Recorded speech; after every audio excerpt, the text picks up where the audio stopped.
Halo, selamat datang. Sambil ngopi, mari kita memulai cerita atau spoiler Swallow Star atau yang disebut Sang Penakluk Bintang pada season 2, yaitu pada episode 40. Di aula berbentuk setengah lingkaran yang menakjubkan, tangan putih kecil anak berjubah hitam itu menunjuk ke tengah tanah. Tiba-tiba suara cici berdering dan lantai logam tiba-tiba terbelah menambahkan sebuah terowongan. Ikut denganku. Anak berjubah hitam itu berjalan di depan sementara Lo Feng mengikuti di belakang. Dia ingin aku pergi memberi penghormatan kepada Tuan apa? Tuan yang meninggal 50.000 tahun lalu. Lo Feng dipenuhi dengan kebingungan. Tapi satu hal yang jelas, dengan apa yang telah ditunjukkan reruntuhan arkeologi sejauh ini, tidak perlu trik khusus untuk membunuhnya. Jadi Luo Feng hanya bisa dengan paksa menekan keingintahuannya dan mengikuti satu langkah setiap saat.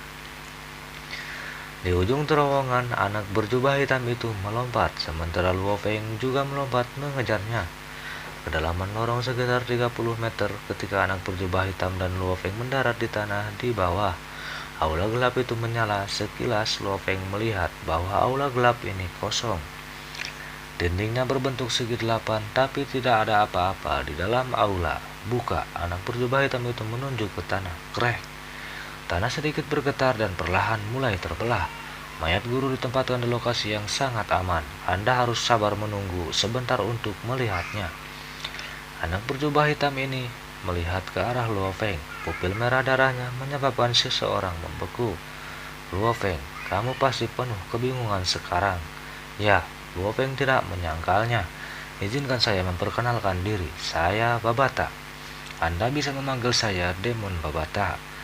Tentu saja, begitulah bunyinya saat diterjemahkan ke dalam bahasa Cina di bumi. Seharusnya disebut ek en ek ek dalam bahasa umum alam semesta. Meskipun Luo Feng terdengar apa yang dikatakan anak berjubah hitam itu, dia sama sekali tidak bisa memahaminya.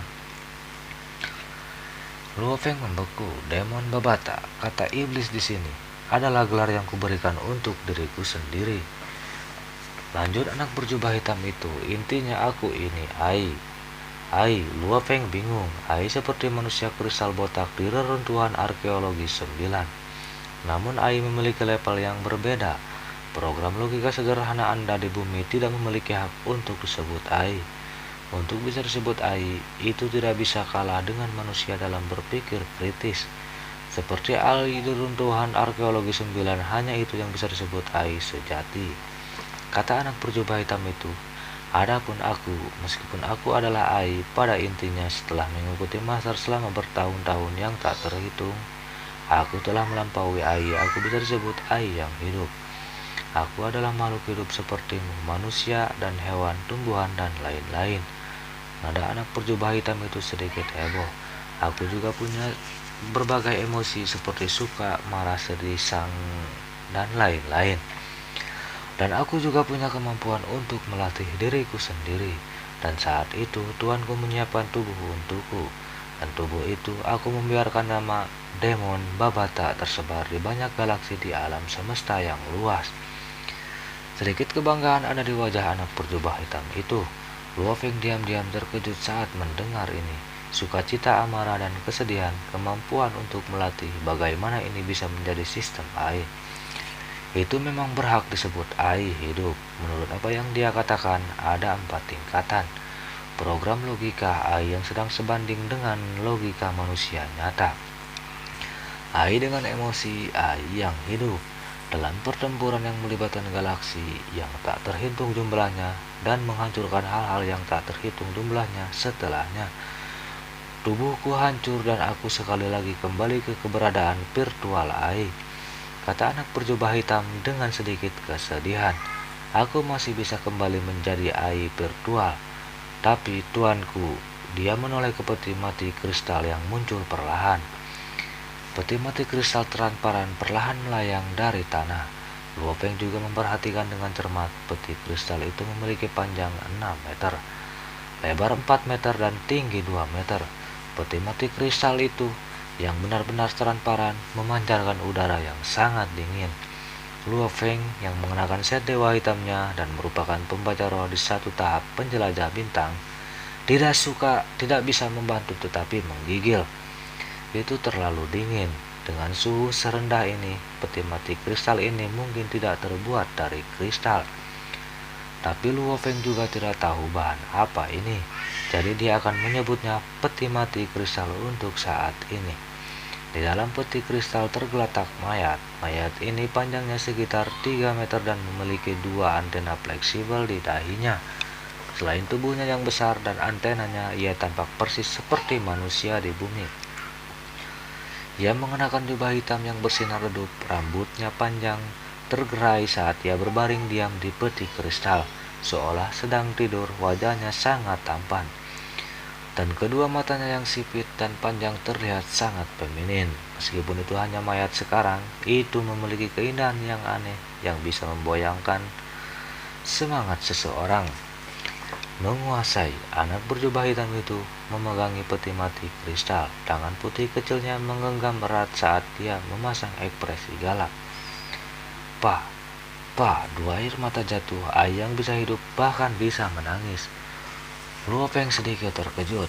Berlututlah, anak berjubah hitam itu dengan marah menoleh ke arah Luo Feng. Luo Feng membeku. Aku menyuruhmu berlutut, karena kamu adalah anggota planet Yunmo dan tuanku adalah penguasa planet Yunmo. Kamu harus berlutut. Raung anak berjubah hitam itu sedikit kegilaan bisa dilihat di matanya. Namun setelah itu, anak berjubah hitam itu menutup matanya dan kemudian membukanya kembali. Dia sedikit tenang. Saat dia tertawa getir, saya belum berbicara dengan siapapun selama 50.000 tahun. Jadi emosi saya agak berantakan, tanpa kegembiraan, kemarahan, atau kesedihan. Saya hanya akan menjadi Ai sederhana. 50.000 tahun kesendirian tidak akan banyak. Tapi setelah mengembangkan emosi 50.000 tahun sangat melelahkan untuk bertahan. Sungguh emosi yang cukup baik di masa lalu. Luo Feng tidak tahu apakah harus tertawa atau menangis. Babata, kamu bilang mayat ini adalah penguasa planet Yunmo. Mungkinkah dia Huyan Bo? Luo Feng agak gugup. Ya, jika diterjemahkan ke dalam bahasa Cina di bumi, itu bisa diterjemahkan ke dalam Huyan Bo. Emosi anak berjubah hitam itu tampaknya perlahan-lahan rileks. Huyan Bo, master planet Yunmo. Huyan Bo. Luo Feng menarik napas dalam-dalam. Hanya karena warisan yang saya terima darinya, saya harus memberi penghormatan.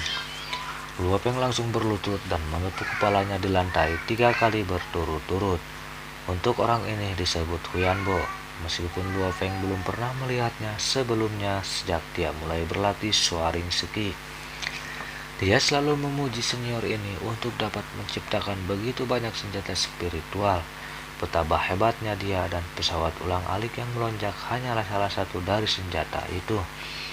Karena dia menggunakan pesawat ulang-alik dan berlatih soaring ski, dia harus memberi hormat kepada senior ini. Luo Feng, anak berjubah hitam itu memandang ke arah Luo Feng. Izinkan saya bertanya, apakah Anda bersedia menjadi murid majikan saya dan menjadi guru masa depan planet Yunmo? Tentu saja. Planet Yunmo telah dihancurkan, kekuatan ini telah dimusnahkan. Menjadi muridnya, Luo Feng membeku. Menjadi murid orang mati, mungkinkah bahwa Tuan super kuat planet Yunmo ini memiliki semacam harta untuk diwarisi? Ketika anak berjubah hitam Babata melihat Luo Feng ragu-ragu, dia mulai sedikit gugup karena ini adalah orang pertama yang cocok yang dia temui dalam 50.000 tahun. Dia segera berkata, Luo Feng, tuanku Yuan Bo adalah keberadaan yang kekal dalam sekitar 6.000 era dia hidup. Dia berkelana melintasi zaman dan melintasi alam semesta dan menjadi salah satu pejuang yang benar-benar kuat di alam semesta. Sekitar 6.000 era mengikuti Luo Feng. Satu zaman setara dengan bumi 10.081 tahun, kata Babata. Senior Huyan Bo masih hidup selama sekitar 60 juta tahun. Luo Feng menatap Babata. Babata melebarkan matanya dan berkata dengan marah, "Guru adalah keberadaan yang tidak pernah mati, keberadaan yang kekal. Jika bukan karena pertempuran terakhir, guru dapat hidup selamanya. Di alam semesta yang luas, ada banyak yang memiliki hidup lebih dari 100 juta tahun. Bahkan ada beberapa kehidupan abadi yang telah ada lebih dari yang dimiliki bumi." Luo Feng berkedip 2 kali, waktu keberadaan bumi, waktu keberadaan pertarung yang kuat. Luo Feng menggunakan frase dari bumi Anda katak di dalam sumur. Wajah Babata dipenuhi amarah, namun wajah putih mungilnya tampak cukup imut. "Kamu pernah ke reruntuhan arkeologi 9, tapi yang disebut reruntuhan arkeologi 9 hanyalah salah satu dari sejumlah besar basis pemantauan di bawah planet Yunmo. Dan itu sangat-sangat sedikit informasi. Hari ini saya akan memberi Anda pelajaran dan membiarkan Anda memahami keajaiban yang luasnya alam semesta." Babata mengangkat kepala mungilnya. "Menurut apa yang Anda penduduk bumi katakan, galaksi tempat Anda tinggal disebut Bima Sakti. Tapi tahukah Anda berapa banyak galaksi yang ada di alam semesta yang luas?" Luo Feng ingat pernah belajar di sekolah bahwa bumi telah menemukan lebih dari 10 miliar galaksi. Alam semesta memang luas dan tidak terbatas. Sebuah galaksi sudah sangat besar dan 10 miliar galaksi adalah angka astronomis. Dan ini hanya bagian yang telah ditemukan umat manusia. Beberapa lusin miliar galaksi. Luo Feng agak ragu-ragu dan memberikan angka kasar tanpa rasa percaya diri. Babata mengurutkan kening dan kemudian berkata, "Kurasa cukup baik bagimu untuk memberikan jawaban seperti itu. Ada banyak makhluk hidup dalam jumlah tak terhitung jumlahnya spesies yang tumbuh di alam semesta. Dari spesies itu, manusia adalah salah satu tempat yang terkuat ras di alam semesta. Saya saat berbicara tentang manusia tidak berbicara tentang apa yang Anda ketahui di bumi. Seperti dalam permainan kecil di planetmu, ORC, Elf, dan lain-lain. Disebutkan itu semua dihitung sebagai cabang ras manusia." Luo Feng hanya bisa mendengarkan dengan cermat. Galaksi Bima Sakti tempat bumi Anda berada memiliki total sekitar 200 miliar bintang. Jumlah planetnya sangat tinggi sehingga mengejutkan. Namun planet yang tak terhitung jumlahnya hanya sekitar 210.000 yang memiliki jumlah orang yang besar. Hidup di atasnya, kata Babata, galaksi Bima Sakti, galaksi Beta, dan lain-lain. 8 galaksi tetangga ini membentuk kekaisaran Silver Blue, sebuah negara beradab tingkat rendah di alam semesta. 8 galaksi, satu kerajaan. Luo Feng tidak percaya. Dan juga Anda mengatakan bahwa ada sekitar 210.000 planet dengan jumlah kehidupan yang besar di galaksi Bima Sakti. Dan bumi bahkan belum menemukan satu pun sejauh ini. Menakjubkan, meskipun kekaisaran Silver Blue adalah negara dengan level rendah, itu masih merupakan negara beradab tingkat rendah. Di alam semesta, peradaban mereka jauh melampaui milikmu. Bahkan jika mereka mengirim armada kapal luar angkasa ke angkasa yang mengelilingi bumimu, kamu mungkin tidak akan melakukannya, bahkan tidak dapat menemukannya, kata Babata dengan jijik. Biasanya, jika galaksi sebesar galaksi Bima Sakti berkembang secara normal, seorang pejuang tingkat alam semesta akan lahir, tentu saja dengan bimbingan dari seseorang guru yang sangat hebat. Efisiensi bisa lebih tinggi, namun demikian tebakan saya adalah bahwa dalam 8 galaksi besar di bawah kendali kerajaan Silver Blue akan cukup bagus untuk jumlah petarung tingkat alam semesta melebihi 10. Tentu saja bangsa beradab tingkat rendah seperti semut di depan tuanku, kata Babata tanpa henti. Catatan TL, galaksi Beta ini tidak ada dalam daftar 100 galaksi terdekat. Jadi mungkin ini adalah galaksi terdekat baru yang ditemukan manusia dengan teknologi baru mereka atau sesuatu seperti itu. Dan sekian, cukup sampai di sini untuk spoilernya, dan jangan lupa tekan tombol subscribe-nya dan aktifkan tombol loncengnya agar tidak ketinggalan untuk spoiler berikutnya.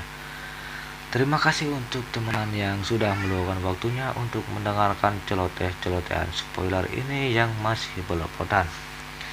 Terima kasih dan bye-bye, sampai jumpa kembali hari esok.